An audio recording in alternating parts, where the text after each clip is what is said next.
आपको पे आउट नहीं मिलेगा स्टे कनेक्टेड प्लस कॉलिंग में। क्यों? आज मैं बताने जा रही हूँ, क्योंकि आपका कमेंट था कि मैम मैं काम कर रही हूँ बट मुझे पे आउट नहीं मिल रहा है स्टे कनेक्टेड प्लस कॉलिंग में।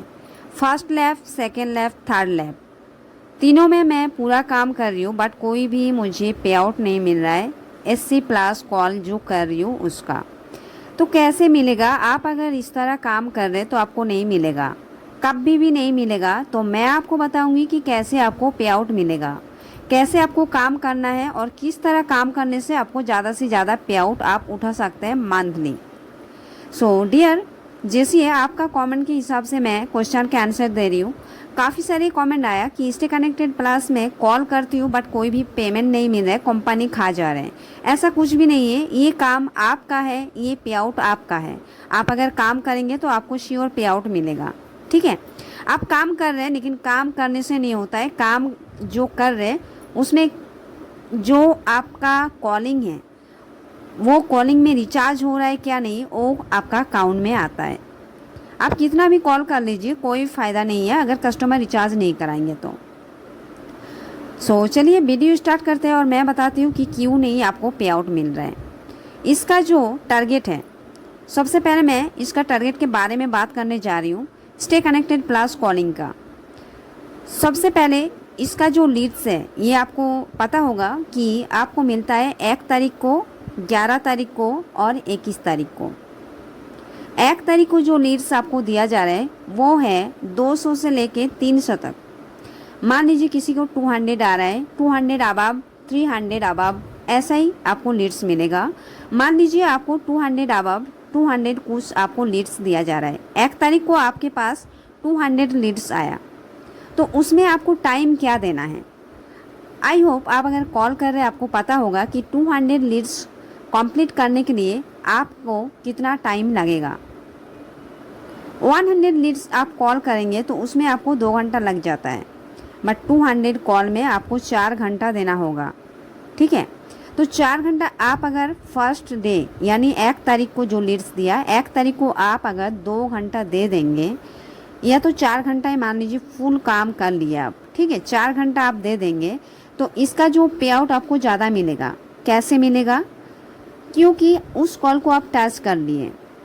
आपका टच करना इम्पोर्टेंट होता है और 1 तारीख से लेकर 10 तारीख तक जो आपके पास टाइम हो रहा है उसमें अगर आप 10 तारीख को लास्ट डे भी कॉल कर रहे हैं और कस्टमर से बात कर लेते हैं तो उसका पे आउट आपको ही मिलेगा।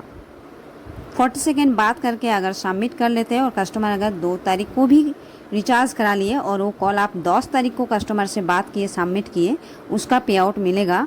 बट आपके पास 1 तारीख को लीड्स आया और आप लास्ट 9 तारीख को कॉल किए, कस्टमर बताते हैं कि मैं 5 तारीख को, 4 तारीख को, कोई भी एक डेट बता रहे पहले का कि मैं इस डेट को रिचार्ज करा लिया, तो उसका जो भी पे आउट है आपको 0 मिलेगा, क्योंकि उसमें आप काम नहीं किए।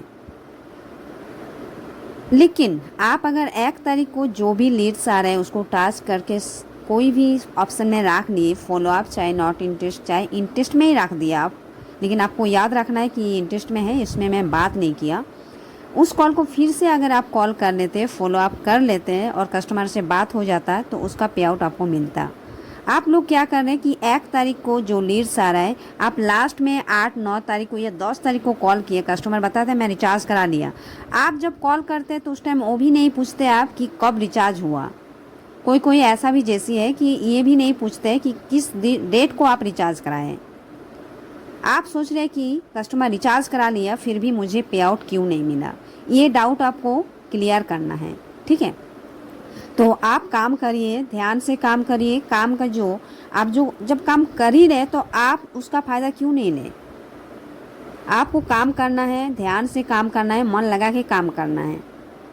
ये नहीं काम का काम किए, मतलब मेरे पास लीड्स आया उसका मैं कॉल कर दिया बस मेरा काम ख़त्म, ऐसा आपको नहीं करना है। जो भी स्टे कनेक्टेड प्लस कॉलिंग आपको लीड्स 1, 11 और 21 को मिल रहा है उसके लिए आपको कैसे काम करना है मैं बताऊंगी, और इस बात को ध्यान से सुन लीजिए। जैसे मैं बता रही हूँ उस तरह आप अगर काम कर रहे हैं तो आपका जो पे आउट है आप मंथली चेक करके मुझे कमेंट कीजिएगा कि मैम मुझे मंथली ये पेमेंट मिला। ठीक है, तो चलिए मैं बता रही हूँ कि कैसे आपको काम करना है। 1 तारीख को मान लीजिए आपके पास 200 लीड्स आया और उस लीड्स को आप टच करके follow up, interest, not interest, चाहे इंटरेस्ट में डाल दीजिए, बट आपको ध्यान रखना है कि इसमें मेरे कस्टमर से बात नहीं हुआ, मैं इसमें राखी हूँ, ठीक है। आप फॉलो अप में रख दीजिए सारे लीड्स जो भी है। अगर आपके पास 1 तारीख को टाइम नहीं है, आप सिर्फ टच करके 1 तारीख को रख लीजिए और उस कॉल को आप कभी भी कर लीजिए, ठीक है। 10 तारीख तक आपके पास टाइम है, 10 तारीख तक आप कस्टमर से बात करके सबमिट कीजिए, उसका पे आउट आपको मिलेगा। सबसे इम्पोर्टेंट ट्रिक्स ये है जो मैं अभी बताई हूँ। सेकेंड, जो 200 लीड्स आपको मिल रहा है उसमें से आपको पता होगा कितना रिचार्ज का टारगेट होता है 1 लैप में। फर्स्ट लैब में मान लीजिए 1 से लेकर 10 तारीख तक जो आपका रिचार्ज टारगेट होता है वो है 15। आप अगर 15 कस्टमर का रिचार्ज करा लेते हैं तो भी आपका पे आउट स्टार्ट होता है 15 रिचार्ज से, ठीक है। 15 रिचार्ज हो जाएगा तब भी आपका कस्टमर का रिचार्ज जो कराए हैं उसका पे आउट आपके अकाउंट में काउंट होगा, नहीं तो 0 मिलेगा आपको अगर 1 भी नीचे कस्टमर का रिचार्ज हुआ तो आपका जो रिचार्ज टारगेट है हर लैप में 15 रिचार्ज कराना ज़रूरी है। आपका अगर 15 से 1 भी नीचे कस्टमर का रिचार्ज हुआ तो उसका पे आउट आपको 0 मिलेगा। ये आपको टारगेट रखना है कि मुझे 15 अबव रिचार्ज कराना है कस्टमर का। थर्ड, जो भी लीड्स आपको दिया गया है 15 में से अगर आपका 1 भी नीचे हुआ तो 0 मिलेगा। अगर 15 से ऊपर आप अगर 25 या उसके अबव कस्टमर का रिचार्ज करा लेते हैं तो उसमें आपका 2 गुना पे आउट मिलेगा, ठीक है, डबल पे आउट मिलेगा उसमें आपको। ये ध्यान रखना है आपका जो माइंड में जो आप कॉल कर रहे उसका टारगेट आपका 25 अबव कस्टमर का रिचार्ज कराना, ये आपका टारगेट होना चाहिए आप अगर ज़्यादा से ज़्यादा पे आउट लेना चाहते हैं तो। क्यों? क्योंकि आपको पता होगा पहले जो पे आउट था अभी थोड़ा सा घट गया, बट आपके हिसाब से आपको ठीक मिल रहा है। तो आपको कैसे मिलेगा पे आउट? तो इसमें जो भी आपको जानकारी चाहिए कि किसमें मेरे को कितना पे आउट मिला, तो उसके लिए आप जैसी ऐप है उसको डाउनलोड कर लीजिए। जैसी ऐप में आपको पता चल जाएगा कि किसमें मुझे कितना पे आउट मिला। तो अब मैं बात करूंगी जो 200 अबव या 200 लीड्स आपको दिया जा रहा है उन कस्टमर से बात कैसे करना है, किस तरह आपको कॉल करना है। 1 तारीख के आपके पास लीड्स आया, अगर आपके पास 1 तारीख को टाइम नहीं है तो आप एक काम करिए, वो कॉल को टच करके कोई भी ऑप्शन में रख लीजिए, चाहे नॉट इंटरेस्ट, आप फॉलो अप में रख लीजिए और उस कॉल को आप कॉल कीजिए। आपको 10 दिन के अंदर उस कॉल को फिनिश करना है और कस्टमर का रिचार्ज कराना है। आपका जो कस्टमर पहले ही रिचार्ज करा लिया उसका भी काउंट में हो जाएगा अगर कस्टमर से बात करके आप सबमिट किए, और जो कस्टमर रिचार्ज नहीं किए उस कस्टमर का नंबर को आपको फॉलो अप करना है। अगर कोई भी कस्टमर आपको बताता है कि मैं रिचार्ज नहीं कराऊंगा, मेरे पास 2 सिम हैं, तो उन कस्टमर के लिए आपको ऑफ़र देखना है। आपको माई जियो ऐप में जाके ऑफ़र चेक करना है, या कहीं से ना कहीं से यूट्यूब से या कहीं से भी आप ऑफ़र चेक कीजिए और कस्टमर को वो ऑफ़र प्रोवाइड कीजिए, कस्टमर को रिचार्ज के लिए कन्विंस कीजिए। कैसे? आज मैं आपको एक ऐसा बात बताऊंगी, उस तरह भी आप कस्टमर से बात कर सकते हैं, ठीक है। उसके लिए मैं आपका सेकंड वीडियो लाऊंगी क्योंकि इसमें लॉन्ग हो जाएगा काफ़ी। और एक इम्पॉर्टेंट बात बताने जा रही हूँ जो कि आपके लिए पे आउट का फ़ायदा ज़्यादा मिलेगा। तो आप अगर 25 या अबव रिचार्ज कस्टमर का करा लेते हैं तो उसमें आपको सीधा सीधा एक रिचार्ज पे 58 रुपीज़ मिलेगा, ठीक है।